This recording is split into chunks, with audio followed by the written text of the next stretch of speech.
Any first couple? No. Like always. Arne, I think both yourself and Virgil were in agreement on Wednesday night after the game that, certainly in saying that Alisson is the best goalkeeper in the world. Just tell us, from your point of view, what really sets him apart. Saving shots. It's probably one of the most important things a goalkeeper has to do. No, I think to become the best goalkeeper in the world, you sometimes need to make saves that others wouldn't make, and I think he had one or two of them Wednesday. Yeah, Wednesday it was, and in general it was a bit exaggerated talking about 27 shots. He didn't have to make 27 saves, but he had two world class saves in big moments for us. Because if you go 1-0 down, then the game would even be harder than it already was being 0-0. You've made a point a few times this season of saying that not often have you got more than you deserve. Just wonder, is Wednesday an example of that turning around a little bit and developing the opposite kind of habit, which could be crucial now, maybe delivering 3 trophies? That's a long question, but I leave the little bit out, I would say. We weren't a little bit lucky. We were really lucky. But, as Michael Jordan said once, the harder you work, the more luck you have. And this is the biggest compliment you have to give the players. They've worked incredibly hard, and I think even the second half, we didn't control ball possession. We were not the dominant team at all, but we controlled them better than in the first half. And that also has to do with the players being able, if you were 45 minutes, the other team had the ball a lot, you had to defend so much, mentally so strong and physically so strong to come up with the second half performance with not giving away that many open chances as we did the first half. And even scoring a goal on the counter-attack, that shows you how mentally strong and physically strong these players are. Again, though, I mean, we talk about situations like that. There's a saying in English football that your name is on the cup when you have situations like that. Do you look at it like that and think that this is that mentality, that ability to get over the line when you haven't been necessarily your best performance of the season? How crucial is that when you're going for trophies on your foot? If you want to win something, if it's the Premier League or the League Cup or the Champions League or the FA Cup, you need to have once in a while a game where you don't play your best football and you are lucky, which is maybe not luck if you work as hard as we do, to get away with a result. There are almost no teams that play 38 games, or in the Champions League is not as much, only good football. I think Real Madrid is one of the best examples of that. They also find a way to win a game if the other team is better than them. And that's what they did, but I'm not looking at all at the Paris Saint-Germain game anymore. My full focus is now on Southampton, which is the first of 3 finals to be played in the upcoming week. And therefore, how much has Wednesday taken out of the players, and how does it impact then team selection? Because obviously there is that second leg to come, and then there is a cup final against Newcastle as well. Yeah, but for me the one against Southampton is by far the most important. Not only because it's the first one we play, but it is a very important one for us. So if I make the choice to play other players, that is because I think that's the biggest chance to win the game tomorrow, and not because I want to rest them for the game against Paris Saint-Germain. So the only way I make a change is because maybe it's only 2 days in between. And then I might feel that playing someone else is a better option because we have many players that are of equal quality. But that then only has to do with us getting a bigger chance of winning the game against Southampton than it has anything to do with the Paris Saint-Germain game. Sure. What goes through your mind when you are deciding team selection? Because I know the old cliche is it's one game at a time. But in your mind, do you actually probably know your lineup against PSG and the cup final? Do you think that far ahead? No, not as much as you might think. Of course, you do know what to expect now from Paris Saint-Germain. You do know what to expect from Newcastle. But for me, the most important game is the one against Southampton. And if there would be 3, 4, 5 days in between these two, the last game and this one, I would have probably started the same 11 again. Even if there was only 2 days in between for the next one. But since there's only 2 days in between, and we had to fight really hard, and it's not the first game after being 3 or 4 weeks out. It's probably the 50th game in 3 months. I don't know how many. So you take that into account, but you take the quality from the team you face. You take the form of the players. You take how fit they are, which players are best fit best together. So if you look at, we started off with Lucio and Jogo, where Jogo is a type of player, 9.5 for me almost. He's almost a midfielder as a striker. And then I finished the game with Curtis, who's a midfielder from the left, and Darwin, who's more of a real 9. So these combinations you look at depending on the opposition and the formation of the other team. The good thing for us is, because you guys are till now only focused on Paris Saint-Germain, is that Southampton has the same formation if they have the ball as Paris Saint-Germain has. So now we need to do much better without the ball, so to press Southampton than we did against Paris Saint-Germain. So it's another good test for us. I think only Nottingham Forest have used fewer players than Liverpool in the Premier League. Do you like having a kind of tight squad like that? Or in an ideal world for a manager, would you have a big squad? I see the advantages of playing mostly with the same team because they get used to each other. So that helps. But I also am aware of the fact that you cannot play a season with 11 players. So that's why you saw sometimes players rotating. And I don't do this with 20 or 25, but mostly with 14, 15, if possible. And the other ones don't always get the playing time they deserve. I think Harvey Elliott is a great example of that. He's done so well for this club. He trains well, but he's in competition with Mo Salah and Dominic Szoboszlai. And now, I don't think Mo was happy that I took him off 5 minutes before the end, if I looked at his body language. And there's a reason for that, because he is a player that can score a goal for us, even if he's not even playing his best game.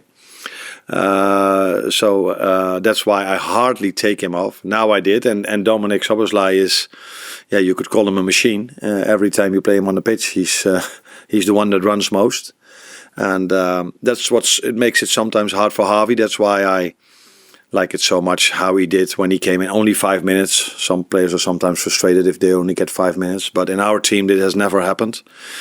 Maybe once or twice. But in general, it's never happened. Yeah. You mentioned Mo Salah's body language there. I just wonder, does the hunger of some of the more senior players in the squad make rotating and making the substitutions difficult for you? To be clear, that is not the headline that Mo was frustrated. I could see that he would have preferred me not to take him off, but his behavior was completely normal. He shook hands. He just probably thought maybe there's one chance to come and I will score that one. And to be fair to him, he always does that. So people now say, a good substitution because Harvey scored. I think if I ask him, he would tell me if I would be there, I would have scored the same ball as well. He had a completely normal reaction, but not only the ones that like you probably mentioned, like Mo and Virgil, and the ones that won the league before. I think all of them show great character till now this season, and that's also what we need tomorrow again against Southampton, because they are not playing as a team that is bottom of the league. They take a lot of risk. They go man for man all over the pitch. That's the same what Paris Saint-Germain does. And they probably saw how difficult we had it over there with that game plan. So I'm expecting the same for tomorrow. It's another game where you'll be managing not on the touchline. I just wonder, from the game you played previously against Newcastle, I know a lot of managers have spoken in the past that sometimes they get a good tactical view from up there. They analyse the game maybe a bit better. They like to spend time both up there and down on the touchline. Just wondered what your view on that was and how you sort of saw the game last time. Yeah, I think I have the same opinion. The only difference between now and 5, 10, 15 years ago is that we have all iPads and MacBooks on the sideline, so we have the same view if I look at that screen.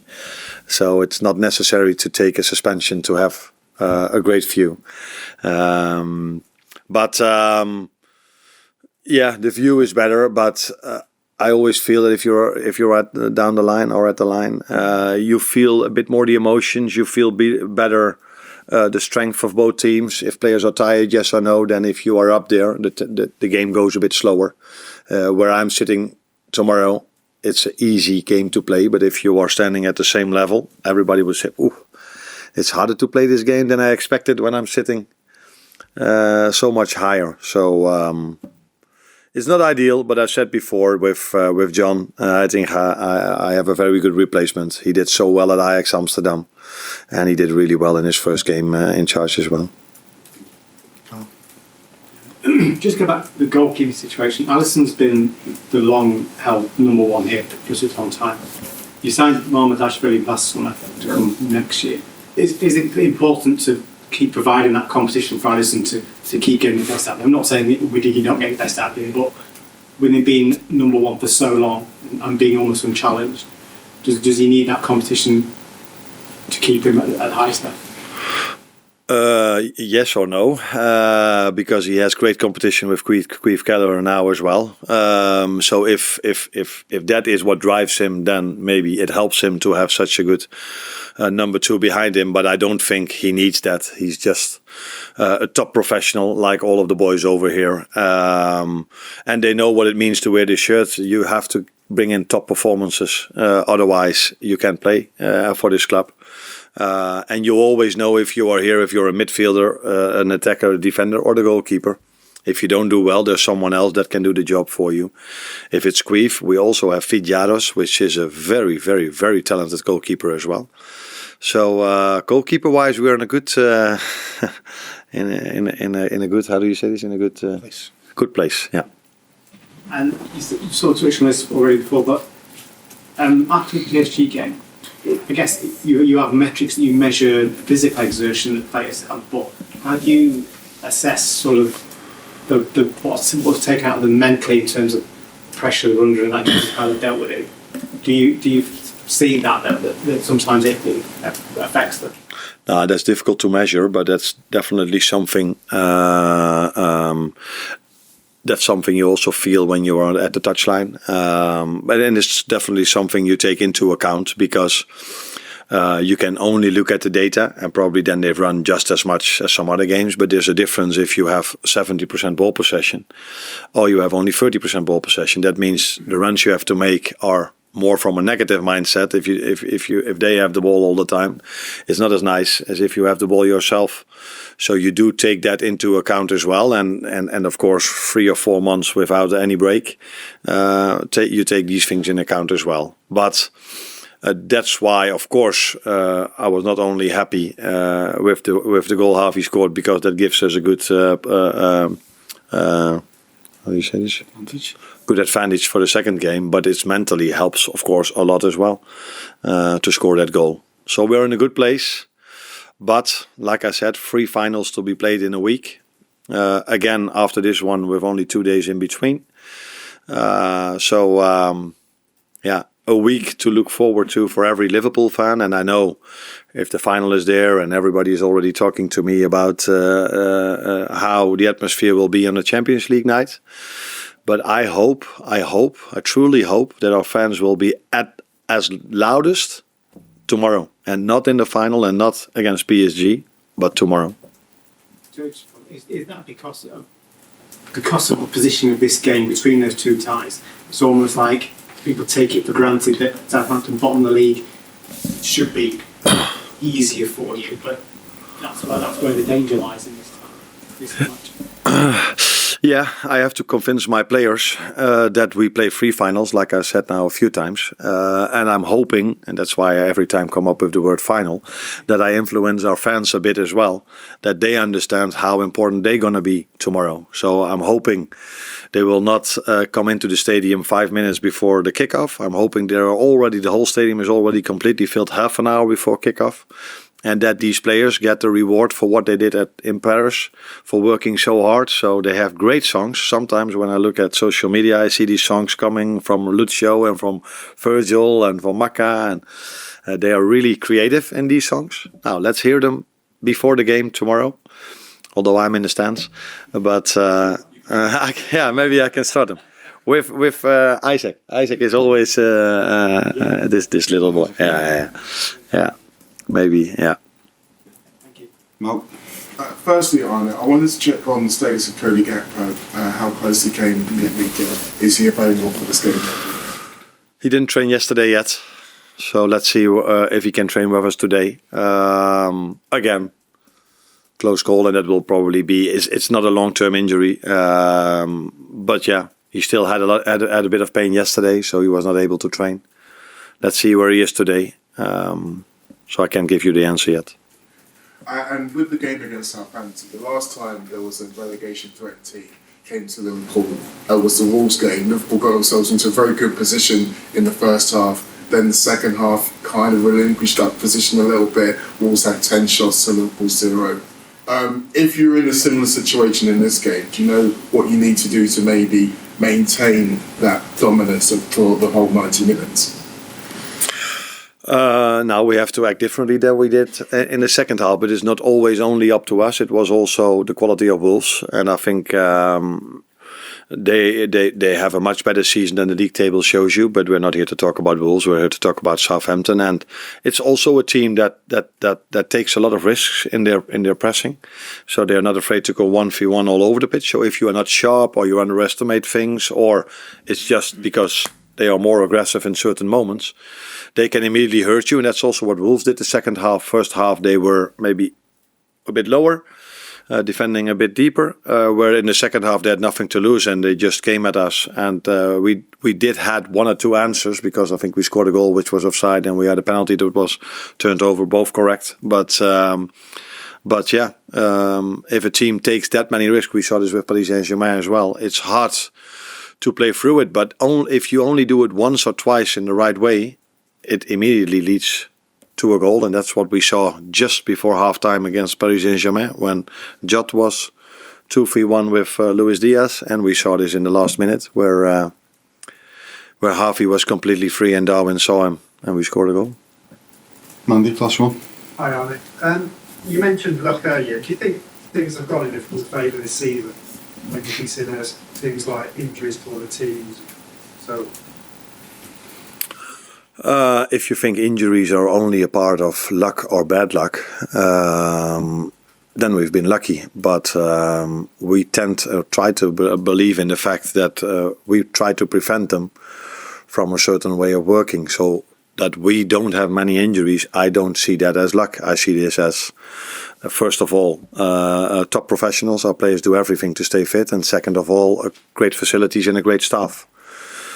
But yeah, you need to show this over a longer period of time to consider it luck or bad luck. So if we can continue doing this for years without many big injuries, then it's probably also quality. Although you cannot go through a season in the Premier League and in the Champions League and all these cups we play in this country without any injury. I said it before, Diogo Jota has been out for 3 or 4 months without a start. Alisson Becker has been out for weeks, maybe even months.